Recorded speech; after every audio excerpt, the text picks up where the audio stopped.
দেখো, সকাল সকাল একটা অবাক কাণ্ড। কি ঘটেছে? এই,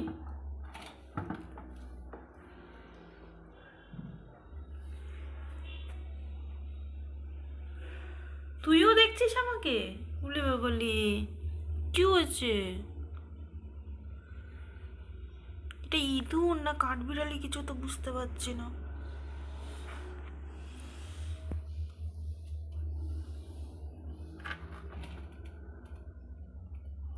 আজকে হঠাৎ করেই আমি ডাস্টবিন ফেলতে গিয়ে দেখি বালতির মধ্যে একটা ছোট্ট কি যেন লাফিয়ে বেড়াচ্ছে।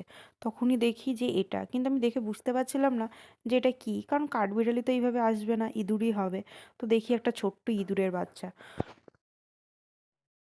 আর অবশেষে হাতের কাছে কিছু না পেয়ে আমি কি করলাম, এই চিরুনটা দিয়েই ওকে তুললাম। কারণ আমার দেখে খুব মায়া লাগছিল, আর আমার এরকম অবলা জীবদের না দেখলে খুব মায়া লাগে। তো ও আকুতি মিনতি করছিল ওর দিক থেকে যে যদি একটু ওর প্রাণটা বেঁচে যায়, তো আমার সেই জন্য আমি হাতের কাছে যেটা পেয়েছি সেটা দিয়েই ওকে তুললাম। কিন্তু ওর গায়ে দেখছিলাম কি এরকম সরু সরু দাগ। এবার সরু সরু দাগ তো একমাত্র কাঠবিড়ালি থাকে। তো কাঠবিড়ালি ভাবছি একবার, আবার ভাবছি না ইঁদুর। তারপরে কি করলাম, ওকে আমি বাইরে নিয়ে গেলাম। বেচারা তেল জলে মিক্স হয়ে গেছে বলে আর নড়তেই পারছে না। তো ওকে আমি আস্তে করে রোদ্দুরে নিয়ে গেলাম। কিন্তু বেচারি একদম ভয়েতে পুরো মানে কেমন হয়ে রয়েছে, বুঝতে পারছি না যে ওকে কোথায় নিয়ে গিয়ে ছাড়বো। তো আমি এখানেই রেখে দিলাম। ও শুকিয়ে গেলে গা তখন হয়তো নিজে নিজেই চলে যাবে।